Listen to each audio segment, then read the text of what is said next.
Të nderuar besimtar, vazhdojmë me lejen e Zotit së bashku të flasim për njeriu më të mirë, për atë të cilin pretendojmë se e duam më shumë se veten tonë, për Muhamedin sallallahu alaihi wasallam. Por kemi thënë që nuk mundet njeriu ta dojë dikë pa e njohur atë. Prandaj le të ndalemi së bashku në jetën e më të mirit të njerëzimit, ta njohim atë cilësitë, virtytet dhe thjeshtësinë, modestinë e këtij njeriu të madh, Muhamedin sallallahu alaihi wasallam. Jemi sot në pjesën e 4 sipas ndarjes tonë. Ku në javën e kaluar u ndalëm të flasim për fëmijërinë e Muhamedit alaihi salam, ku treguam se do të lindte Muhamedi a.s. me sprove madhe. Lindi Muhamedi a.s. ndërkohë baba i tij Abdullahu kishte ndruar jetë. Në moshën 4 vjeçare pejgamberi a.s. duke qëndruar tek nëna e tij prej qumshti, Halimeja, do të vinë 2 melajke që do t'ja çajnë gjoksin e tij. Do ta hapin atë, do t'ja nxjerrin zemrën dhe do t'i heqin një copë të mishit. Kush ishin këto 2 melajke? Kush ishin këta 2 njerëz? Melajket e Zotit. Ja pastruan zemrën e tij me ujë prej ujë Zemzem dhe ja hoqën pjesën në të cilën njeriu ka vezvese prej shejtanit mallkuar. Prandaj dhe Muhamedi a.s. si njeri i zgjedhur ishte larg cytjeve të shejtanit të mallkuar. Nuk mbarojmë këtu sprovat e tij. Akoma duke qenë fëmijë, në moshën 6 vjeçare, i ndron jetë nëna e tij, Emineja. E merr kujdestarin gjyshi i tij, Abdul Muttalibi, i cili kur Muhamedi a.s. ishte 8 vjeç, ndron edhe ai jetë, subhanallah. Duke qenë akoma fëmijë, Allahu i lartësuar po don ta kalisë të njeri. Don ta përgatis këtë njeri për sprova të mëdha. Kujdestarinë e Muhamedit a.s. do ta marri xhaxhai i tij, Ebu Talib, i cili do të kujdesej për Muhamedin a.s. sikur se për fëmijët e tij, madje edhe më shumë. Në moshën 12 vjeçare, Muhamedi a.s. pasi kishe kryer në fëmijërinë e tij, pra nga mosha 8 deri në 12, punë të ndryshme dhe kryesisht ishte marrë Muhamedi a.s. me ruajtjen e dhenve nga njerëz të cilët kishin pasuri kundrejt një pagesë. Dhe këtë ka dëshmuar vetë Muhamedi a.s. Duke qenë si fëmijë, nuk u bë barë për xhaxhain e tij, por u merrte me punë Muhamedi a.s. Dhe ti edhe unë sot, a dhe thuj një fëmijë 8 deri në 12 vjeç, shko ruaj delet, shko boj punë, boj atë dhe boj këtë. Një Zot e din çfarë përgjigje merr. Mirë, po në moshën 12 vjeçare, xhaxhai i tij dëshiron që ta përgatisi Muhamedin a.s. akoma më shumë. Dhe e merr me vete në tregtinë e tij të cilën e kishte në Sham. Mirë, po rrugës për në Sham e takojnë një njeri të ditur nga libri i Ungjillit, i cili kur e shef Muhamedin sallallahu alaihi wasallam e merr atë për dorë dhe i thot: "Ky është i madhi i njerëzimit." Ai ishte fëmijë. "Ky është i madhi i njerëzimit, ky është i dërguari i Zotit të gjithësisë." I than: "Ti nga po e din?" Thot: "I kam pa disa shenja teksa ai po vinte për në vendin tonë, të cilat shenja janë të treguara në librat e mëparshëm." Cilat ishin shenjat?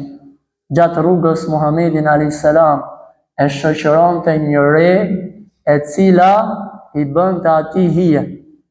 Gjithashtu thot, ky foshnje në shpinën e tij e ka një vulë, e cila është vula e pejgamberëve, vula e pejgamberisë. Kështu i thot, kthehu mbrapsht, i thot xhaxhait të tij. Kthehu mbrapsht se kam frikë se nëse e shohin jehudët dhe të krishterët do ta vrasin atë. Dhe kështu Muhamedi sallallahu alaihi wasallam do të filloj dal nga dal të përgatitet për misione të mëdha. Do të rritej Muhamedi sallallahu alaihi wasallam, por gjithmonë, edhe pse në Mekë e kishte mbuluar zullumi, pejgamberi alayhis salam asnjëherë nuk ra në zullum. Edhe pse në Mekë e ishte mbuluar idhujtaria, Muhamedi alayhis salam asnjëherë nuk i bëni idhujtari Zotit të tij. Edhe pse në Mekë ishte mbuluar me alkol, me kamad, me bigjoz, me gjitha të këqijat, pejgamberi Zotit Muhamedi alayhi salatu wassalam asnjëherë nuk do të binte në gjunahe të tillë. Kështu do të rritej Muhamedi alayhis salam dhe do të filloj të formohej si një i ri, i sinqert dhe i drejt. Madje në tregtinë e tij njihej Muhamedi alayhis salam me emrin El Amin, besniku dhe i sinqert, se asnjëherë nuk bënte dallaverë në punën të cilën e merrte për sip. Dëgjon për Muhamedin alayhis salam një tregtare, një grua, dëgjon për tregtinë dhe për besnikërinë e tij. Cila ishte kjo grua? Hatixha. Allahu qoftë i kënaqur me të. Dhe e afron Muhamedin alayhis salam dhe i jep atij si detyrë që madhrat e saj t'i marrin në përgjithësi Muhamedi alayhis salam dhe të bëj tregti me to. Bien dakord Muhamedi alayhis salam me këtë gjë dhe fillon tregtin. Dhe Hatixha shikon tek Muhamedi alayhis salam një sinqeritet të kulluar, shikon një besnikëri të madhe, por gjithashtu shikon dhe një fitim të madh në tregtinë e saj. Dhe kështu Hatixha, e cila më herët kishte qenë e martuar, vendos që të marri një hap të caktuar. Cili ishte hap? Dërgon një shoqen e saj tek Muhamedi alayhis salam, që t'i flas atij për Hatixhan dhe t'i propozoj atij për martesë.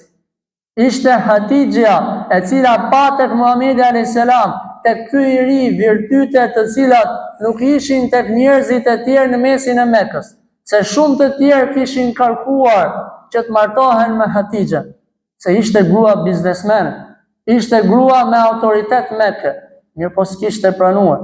Kur pa që ky i ri Muhamedi alayhis salam kishte virtyte të tilla, ishte besnik i sinqert, i drejt, nuk i hynte në hak të tjerëve, atëherë vendosi që vetë të ishte ajo që t'i propozoi Muhamedit alayhis salam me anë të një shoqes së saj. Dhe kështu pejgamberi sallallahu alaihi wasallam do të pranoj që të martohet me Hatixha.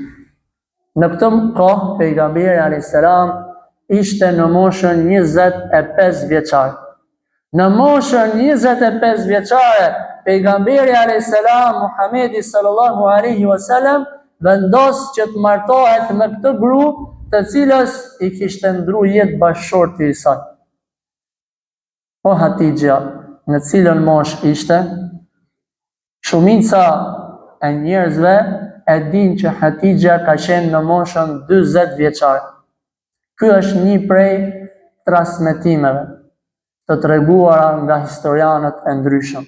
Mirë po, një transmetim tjetër thot që Hatixha në këtë kohë ka qenë në moshën 28 vjeçare. Në moshën 28 vjeçare.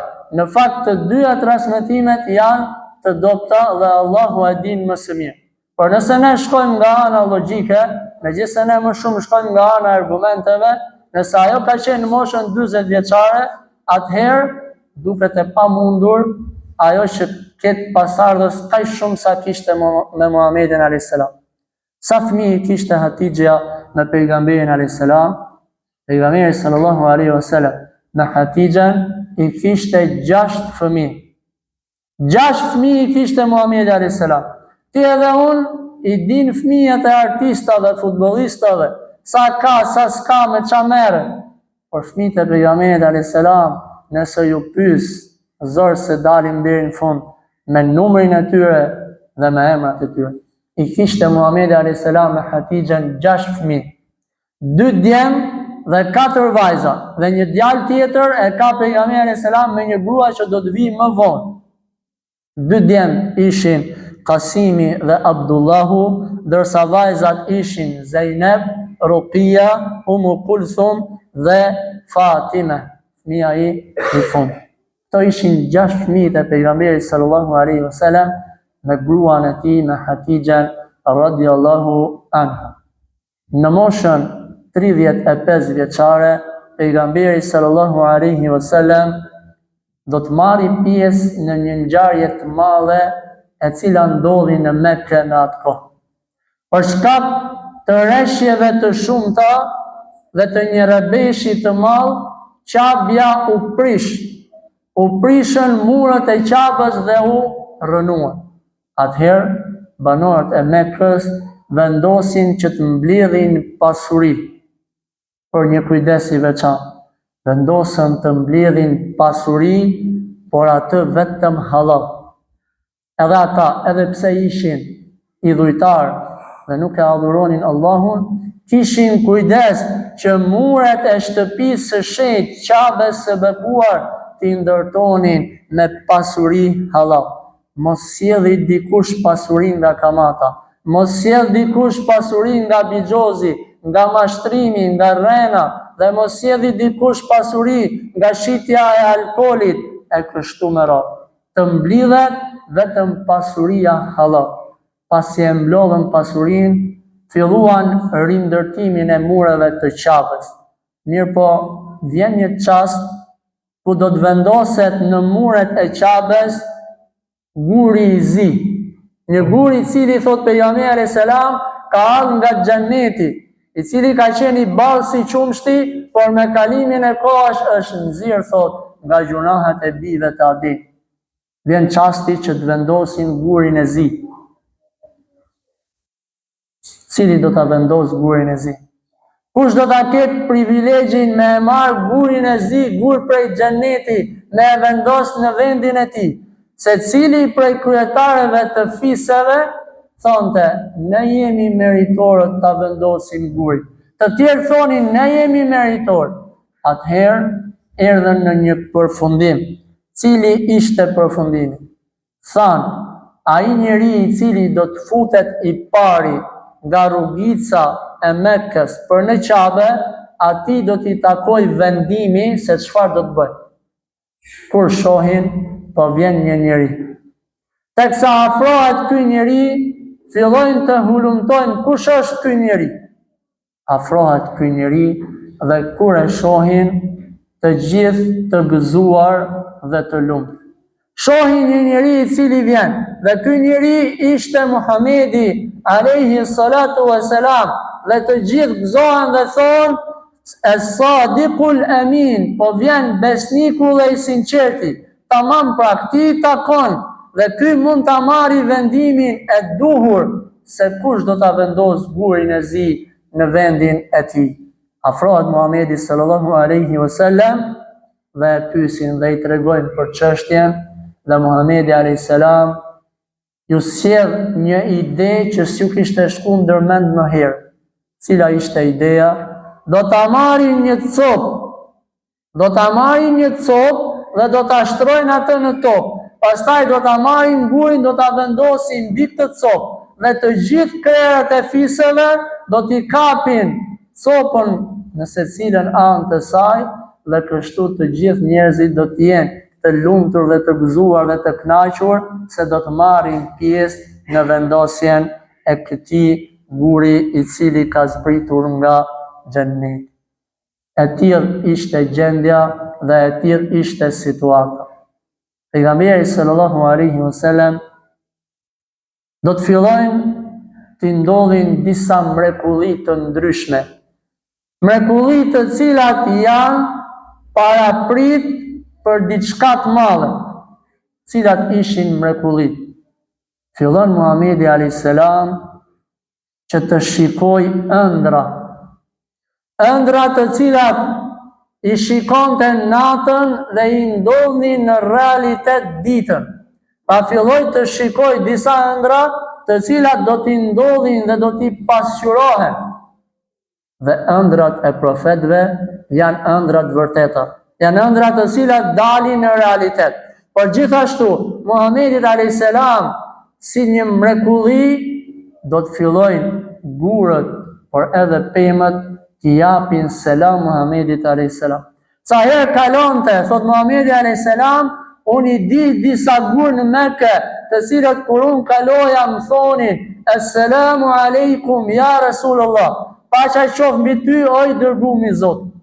To ishin mrekulli të cilat paraprinin një ngjarje të madhe.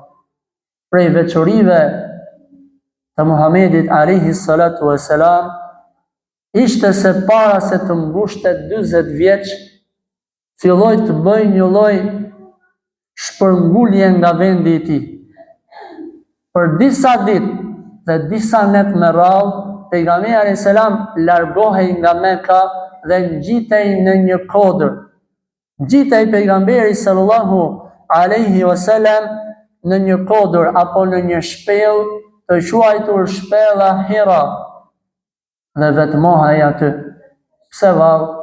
Çfarë plani kishte ky njeri? Çfarë dëshironte të bënte ky njeri që veçohej? Veçohej pejgamberi alayhis salam për të medituar për atë çfarë bënin banorët e Mekës. Nuk ishte kurse si dakord pejgamberi sallallahu alaihi wasallam me veprimet e banorëve të qytetit të tij. Prandaj veçohej në këtë shpellë dhe mundohej që të madhuronte krijuesin e tij sipas gjendjes dhe dijes së tij. Dhe kështu në moshën 40 vjeçare pejgamberit sallallahu alaihi wasallam do t'i ndodhi një mrekulli e madhe, e cila mrekulli me lejen e Zotit do të flitet në javën e ardhshme. Elusin Zotin ton që të na fali ne, prindërit tanë, të afërmit tanë, të gjithë besimtarët dhe besimtaret kudo që janë. Elusin Zotin ton që gjendjen ton ta përmirësoj. Elusin Zotin ton që zemrat tona Allahu i lartësuar me besim t'i mbush. Elusin Zotin ton që të na fali me mëshirën e tij të madhe. Elusin Zotin ton që rinin ton Allahu i lartësuar ta udhëzoj nga e drejtë. Elusin Zotin ton që të vjetrit ton Allahu i lartësuar t'i mëshiroj dhe t'i zgjasë atyre jetën në punët e hajrit. Allahu na fal dhe na mëshiroft të gjithëve. Subhana rabbika rabbil izzati amma yasifun. Wassalamun ala al-mursalin. Walhamdulillahi rabbil alamin.